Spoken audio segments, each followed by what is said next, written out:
Tamazouz est le vocable honorifique donné par les villageois à la jeune institutrice pendant son séjour en Kabylie de 1937 à 1939.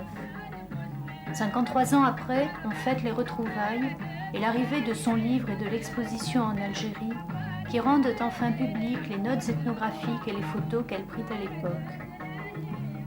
Ce témoignage sur la vie quotidienne des femmes avant-guerre est une contribution au patrimoine culturel de l'Algérie et au monde de l'immigration en France.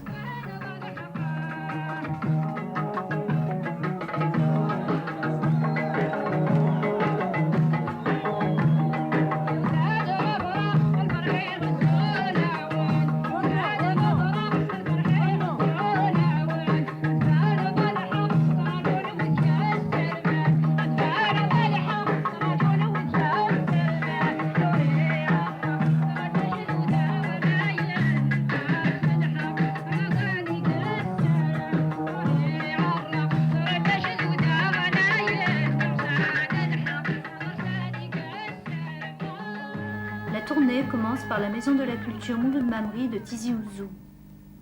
En quoi c'est intéressant pour vous sur le quotidien de la femme, au Kabylie surtout. C'est exactement ce que je vois, la réalité, quoi. Ça fait plaisir. Pourquoi ça vous fait? Oui, parce qu'on revoit les traditions et tout ça. J'ai vécu quand même dans un milieu pareil. C'est-à-dire qu'il faut marier entre les deux. Pas seulement, il ne faut pas se baser sur un seul côté ou bien une seule période. Il faut vivre tout en même temps. Essayer, voilà. Qu'est-ce que vous faites comme étude? Architecture. Et vous êtes sensible à l'habitat traditionnel rural? Oui, bien sûr. C'était l'entrée de la télévision au village, donc les gens commençaient par exemple à marier avec la robe blanche et les voitures, les fleurs, alors qu'auparavant il n'y avait pas de voiture, il n'y avait pas de fleurs. Et là, ça commence à reprendre. Les berceaux de l'enfant. Là, c'est dans une autre maison que j'ai photographié ce petit tout en maillot de bain. C'est un petit ange. Comment? C'est un petit ange. Qui est un petit ange qui dort bien là. Il doit avoir maintenant quel âge? 50 ou 60 ans maintenant. Ah ouais. Je tiens à remercier au moment, et au nom de tout le personnel de la Maison de la Culture, l'ensemble des gens qui ont collaboré à la réussite de cette exposition, entre autres M. Sayar, M. Jaffri et Mme Lacoste du Jardin. Camille Lacoste du Jardin, ethnologue au CNRS. Cette ethnographie d'avant-guerre, qui date précisément juste de l'avant-guerre, est ici tout à fait remarquable. C'est-à-dire c'est la véritable ethnographie, c'est-à-dire de l'observation extrêmement précise, référencée, complète.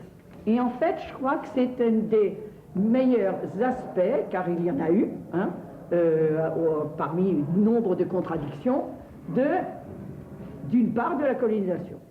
Je crois un de ceux qui ont préparé d'ailleurs de façon contradictoire l'indépendance. On va y revenir peut-être tout à l'heure. C'est tout ce courant indigénophile, comme on l'a appelé à l'époque, laïque et républicain, et qui se heurtait d'ailleurs, qui avait beaucoup de mal d'ailleurs à se faire entendre et à arriver à mener à bien le travail qu'il prétendait mener contre tous ceux qu'on appelait à cette époque les colonistes. Alors, qui est donc Madame Laouche Chantréau, c'est l'héritière justement de ces pionniers de l'enseignement des indigènes en Algérie. Bon, alors elle a rejoint Hichem, mais elle vous en parlera peut-être tout à l'heure, sous la neige le 1er janvier 1937, dans ce village de montagne, dans des rudes conditions de vie, où à l'absence de communication, il n'y a pas de route comme maintenant, elle y arrive à mulet, Et la nourriture était assez chiche, parce que les gens ne vivaient pas très bien. Elle a partagé la vie des femmes d'Haïti-Chem, mais avec un rôle et une fonction tout à fait particulière. Hein. Elle a fait que l'école bénéficie à tous, et non à quelques privilégiés, comme c'était le cas jusque-là. C'était d'ailleurs la mission précise qu'on lui avait donnée de la part de l'inspection d'académie. Et d'apprendre aussi en même temps une technique qui était le tissage. Hein, et je crois qu'elle a noué des relations de très grande qualité, des relations très fortes, qui lui avaient valu donc le surnom de la Latama Zust, c'est-à-dire de dame aimée, si je peux traduire en français, avec toutes les connotations différentes d'ailleurs qu'on peut donner au terme. Hein. Il n'y a pas quand même un grand changement non, sur le plan architectural, c'est toujours la même école. Il y a quelque chose de bon, enfin, tel que les murs, etc. Et puis les classes étaient derrière. Moi j'étais seule dans cette école-là, mais ça fait rien. Je couchais avec les fenêtres ouvertes et l'été, ben, ma foi, j'étais réveillée par les hirondelles qui étaient au-dessus de mon lit, un lit qui avait une chose de fer au-dessus. J'avais une rangée d'hirondelles au-dessus de moi, ma tête qui me réveillait. Moi je m'occupais de l'ouvroir, tout spécialement. Alors ça me mettait en contact des familles elles-mêmes dans leur maison même. Je vivais presque souvent avec elles dans leur maison. Alors c'est comme ça que j'ai appris beaucoup de choses tout à fait par hasard. Et des femmes qui étaient seules, et qui, grâce justement au tissage qu'elles faisaient, pouvaient, qui tout en étant veuves, etc., élever seules leurs enfants, ce qui était tout à fait exceptionnel. On vivait très très mal. On était très pauvres, vraiment. L'école avait l'électricité, qui était tout à fait exceptionnelle. Il y avait un fil qui partait de Michelet pour amener l'électricité à l'école à travers deux collines de 3 km de long.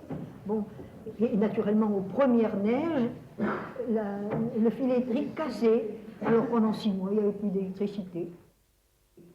Alors à une époque précise, justement, à Haïti-Chem, au moment où l'émigration masculine est en son premier âge, voir Abdelmalek Sayal, les 3 âges de l'émigration algérienne en France, là, encore la période de l'immigration relais, la migration noria, temporaire, où l'agriculture en est encore, il y a encore d'agriculture, et beaucoup de cueillettes, où l'artisanat commence à être un peu en renouvellement, où les besoins ne sont pas encore très accrus, ils demeurent encore modestes, la viande est par exemple de consommation exceptionnelle, hein, et que la vie est, il faut bien le dire, selon l'expression de Mme Host elle-même, d'un dénuement extrême encore.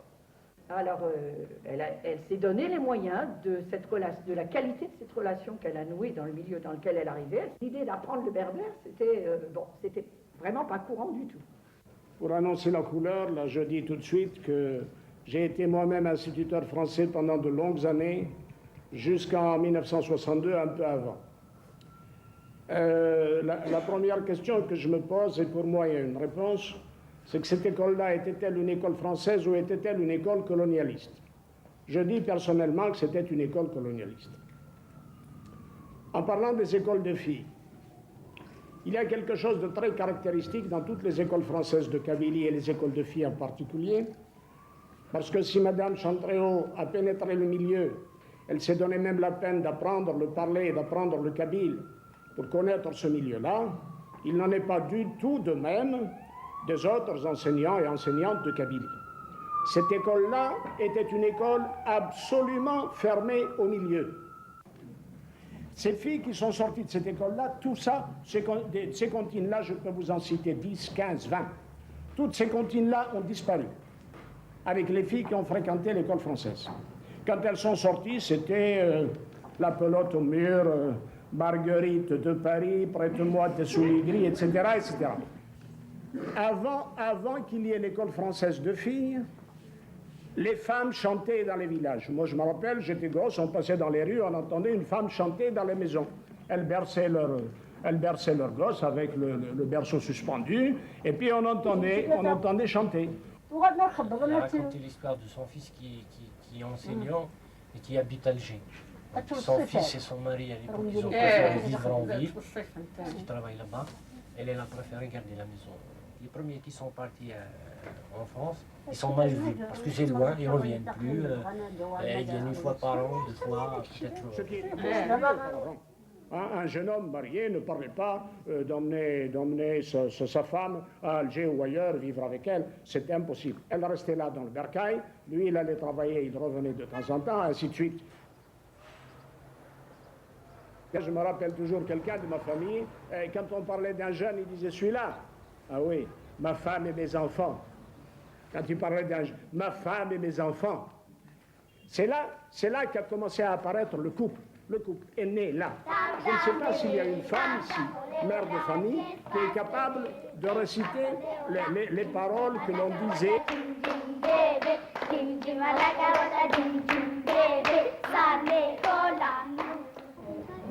Vous aimez bien la télé? Oui.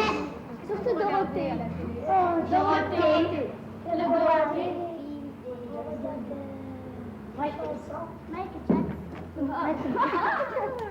Vous aimez bien Roch Voisine, François Feldman, Patrick Bruel, Tom Cruise. Toujours la télévision française alors. Je ne parlerai pas de l'école en tant qu'institution, mais je pourrais apporter un témoignage de ma mère qui a fréquenté elle-même l'école. Elle disait que il y avait de très elle avait les élèves, les filles avaient de très très bons rapports avec les institutrices et puis elle me parlait aussi des choses qu'elles apprenaient à l'école, ce que nous-mêmes actuellement nous ne nous apprenons pas malheureusement. Abdelmalek Sayad, sociologue au CNRS. L'assistance jeune qui est plus nombreuse ici et se montrer intéressée et curieuse d'une histoire relativement récente. Il faut vraiment qu'il y ait des ruptures dans cette société pour que ces jeunes-là, tout en vivant apparemment continuellement, en vivant naturellement, s'interrogent avec étonnement sur une histoire qui est somme toute la leur, elle est celle de la génération de leurs parents et de la génération de leurs grands-parents. Et ce que j'ai retenu, c'est effectivement la constitution du couple, une autre manière de dire, l'émergence de l'individu et de l'individualisme.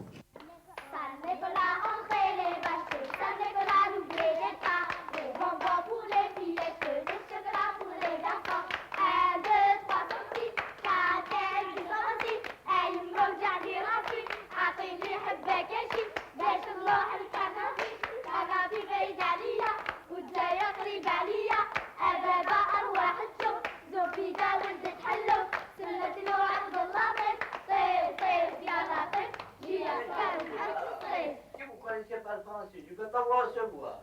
Vous voyez ça? Voilà. Avant, c'était la peau de mouton. On ouvre, on obtient un ballon d'air, en appuyant d'air, c'est dans la poche. Maintenant, c'est le ventilateur, c'est pour allumer la poche. Voilà. Avant, c'était encore une lampe à souder. Une lampe à souder avec une grande flamme à pétrole. Il faut lancer la flamme sur le bidou avec un petit chalumeau. Maintenant, c'est le gaz qui jaillit. Alors la France, elle a transformé cet artisanat. Alors, docteur Falli, vous êtes médecin-chef dans un hôpital de Tizi Ouzou et vous êtes aussi responsable de l'association culturelle et scientifique. IDLES. IDLES. Oui. Est-ce que vous pouvez nous dire ce qui vous paraît pour vous le plus important dans l'évolution de la Kabylie depuis la génération de vos parents? C'est que l'immigration en France s'est faite dans la grande partie par la population kabyle au début du siècle. Donc ces immigrés, en revenant quand même en Kabylie, apportaient aussi leur vécu, apportaient une certaine complémentarité. Mon père était un paysan, donc je suis fils de paysan. Mon père était émigré en France. J'ai fait mes études du temps de la colonisation. L'armée passait dans le village et ramassait tous les petits-enfants de n'importe quel âge, c'est-à-dire il n'y avait pas d'âge scolaire. Et ils nous prenaient tous et puis on nous mettait dans une classe avec un instituteur et allons-y. Donc c'est comme ça que nous avons appris la langue française. Et ceci dit, nous avons toujours gardé notre cachet, c'est-à-dire la langue berbère qui nous a été transmise par nos parents. Et jusqu'à au jour d'aujourd'hui, nous sommes parfaitement trilingues, je dirais. Nous parlons couramment le français, le berbère et la langue arabe. Alors les gens qui disent qu'il faudrait qu'on revienne à une seule langue, je pense que c'est un tort pour notre pays. À Alger, un colloque sur la langue berbère et un hommage à Mouloud Mamri. La méthode adoptée par l'auteur d'Amawal est tout à fait explicite. Je la résume. Choisir un terme berbère lorsqu'il existe dans un des parlers berbères.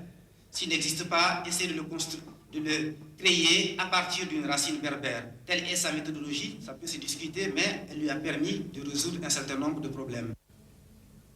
Pour moi, Mouloud Mamri, c'est évidemment un romancier, un créateur, un artiste dont j'ai apprécié les travaux et qui, je crois, au moment de la guerre d'Algérie et après, dans cette double circonstance, a montré l'homme qu'il était. Courageux, engagé. Même si, avec son air tranquille, certains n'avaient pas tout à fait vu la profondeur du militant qu'il savait être. C'est dans une usine de la banlieue de Tizi Ouzou, et pour la première fois en Algérie, que les photographies sont exposées. Comme son nom l'indique, c'est une entreprise qui fabrique des produits de l'électroménager. Ces produits sont les réfrigérateurs, dont la capacité de production est de 500 000 par an. Nous, en tant que Maison de la Culture, notre but aussi est de diffuser un peu le produit culturel qui se trouve à notre niveau et par là même toucher certaines personnes qui ne peuvent pas, et par leur mission, par leur travail, ne peuvent pas se déplacer à la Maison de la Culture ou n'ont pas le temps pour venir participer à nos activités.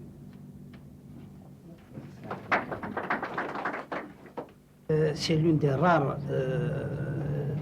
sociétés qui emploie autant de travailleurs issus en grande partie de montagnards qui sont acheminés par 54 lignes de transport venus à travers chaque région de la Kabylie, chaque village. Et celle-là, elle porte la cruche sur la tête, la cruche pleine. Parce que quand la cruche était vide, on l'a portée à l'horizontale. À l'horizontale. Et on l'a portée droite comme ça que quand elle était pleine. Là, c'était près du village, on descendait dans un ravin et les femmes allaient laver leur linge au bord d'un petit ruisseau qui coulait là. Ce qui était agréable, c'est qu'il y avait des rochers unis, enfin, ça, autour. Et alors, elles pouvaient étendre leur linge sur le rocher qui séchait rapidement. Voilà. شي خطره لا كريز توشوف لالجيري ماشي 10 سنوات لا كريز توشي تو لالجيري معليش تصدق بالي ما نحو الحوزه ماشي 10 سنوات كي الحوزه هذا راه bon l'exposition que j'ai vu à la cantine ça m'a touché beaucoup parce que je connais pas mon histoire, ma culture berbère. De cette époque, oui. En 1937, comme l'a dit monsieur, je suis très touché. Je ne connais pas ma culture. Tu sais, le SMIC va se monter au mois de juillet à 1500 en Algérie, complète. Le SMIC, ça va se monter. Donc le SMIC sera à 3500 dinars au niveau de l'Algérie. C'est une période très difficile actuellement du point de vue économique. Nous avons instauré des programmes nationaux, par exemple tels que la contraception, la démographie et tout ça, l'espacement des naissances. Et la population a commencé à bien apprécier, donc surtout les femmes à venir prendre leurs pilules, à poser un stérilet. Mais actuellement, nous heurtons à des manques chroniques de médicaments, de pilules, ou bien donc tout programme est voué à l'échec. Et ne vous étonnez pas que d'ici quelques temps, nous ayons encore beaucoup plus d'Algériens à cause de ce problème économique.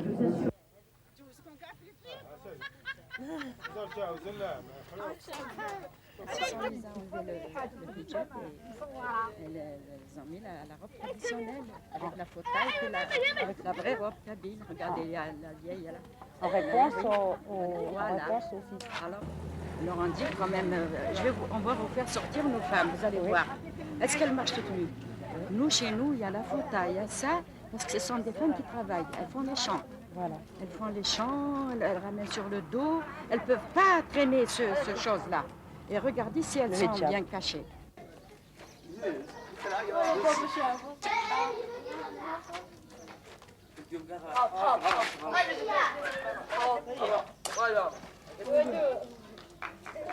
Vous pensez que la nostalgie peut constituer, participer à ce travail sur l'identité berbère? Ça me touche que vous rapportiez le mot utilisé ici. Bon, la nostalgie, c'est la maladie du pays. Et l'exil fait partie de la culture d'ici. Culture de marchands, culture de colporteurs, culture d'émigrés locaux, descendent de la montagne, travailler en plaine. Bon. Culture également féminine. Toute femme mariée qui quitte la famille pour être donnée ailleurs, c'est la première exilée. Et aujourd'hui, comme on le dit ici aussi, ce sont les hommes maintenant qui s'exilent, comme s'exilaient les femmes autrefois. Même la sagesse, l'opinion, la sagesse populaire, quoi, le dit maintenant, l'exil à l'intérieur du pays. Donc on n'est plus émigré en se transportant dans l'espace, on est immigré simplement parce que le temps a changé et le temps a fait se transporter les gens sur place.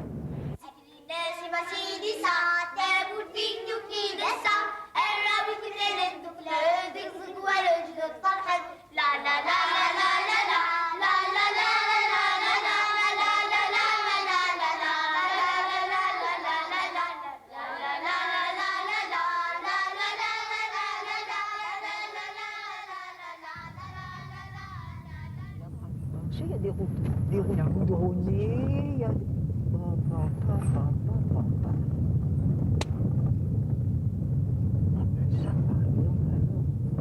En route vers Haïti-Chem et retour aux sources pour le livre et les photographies.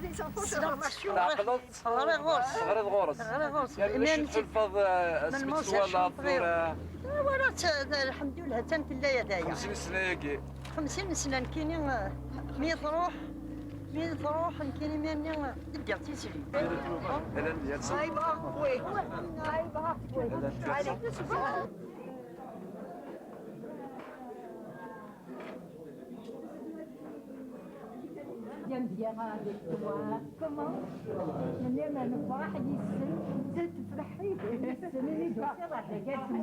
Eh bien, je reviendrai. Je vais prendre quand même la photo.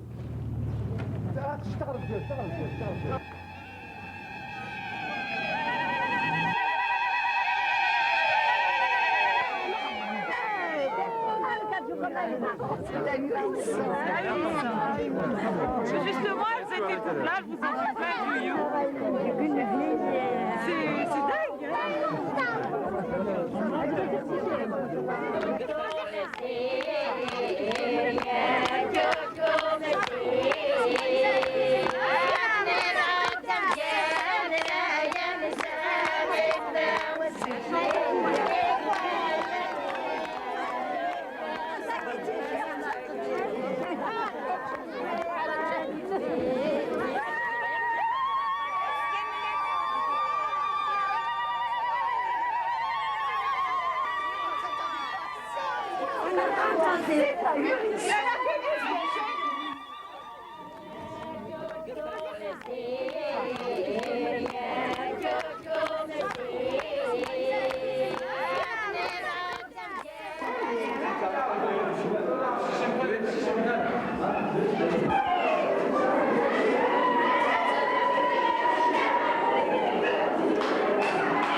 Madame Anne-Marie Lapillon, responsable de l'éducation et Monsieur Yahya Jaafari, qui est enseignant à l'Université Paris 10 à Montréal, et qui est en même temps chercheur. أنا بركز براسي. أنت إيه باش شفت مثلا.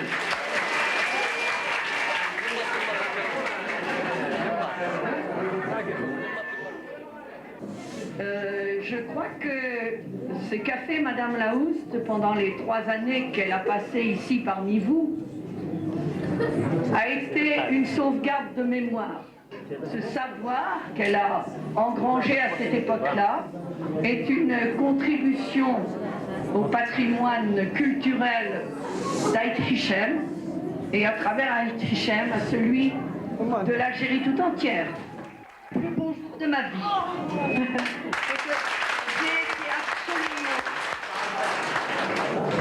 Ça a été extraordinaire. Mon retour à Aït Hichem a été absolument extraordinaire. Et que je suis fort heureuse de retrouver toutes sortes de personnes que j'ai connues enfants, que j'ai connues petites filles, et qui se trouvent maintenant ici, dans la salle. Mère de famille, grand-mère de famille. Alors, chaque fois que vous pensez à Aït Hichem, à la femme kabyle à Aït Hichem, qu'est-ce que vous pensez que ça vous a ramené dans votre vie, dans votre façon de voir les choses? Voilà, merci. Que ce soit le courage courant, le courage en tant que mère de famille, en tant qu'épouse et en tant que citoyenne par la suite. Nous avons lutté, ça depuis 20 ans que nous luttons sur le terrain pour faire reconnaître, c'est-à-dire institutionnaliser, pour que le pouvoir reconnaisse la langue berbère en tant que telle. C'est-à-dire c'est une langue nationale de ce pays, parce qu'elle est parlée par les nationaux, je ne vois pas pourquoi elle ne serait pas langue nationale, et pour qu'elle soit prise en charge par les pouvoirs donc par l'État. Et ce n'est que comme ça que notre pays peut accéder à la modernité, hein, et deuxièmement aussi à la démocratisation de cette société. Nous ne faisons pas de complexe, nous sommes bien dans notre peau. C'est pour ça aussi que nous n'avons pas vécu les mêmes problèmes que les autres régions d'Algérie par rapport au mouvement intégriste. Nous sommes des musulmans, nous sommes des Algériens et nous sommes ouverts à la modernité, nous sommes méditerranéens.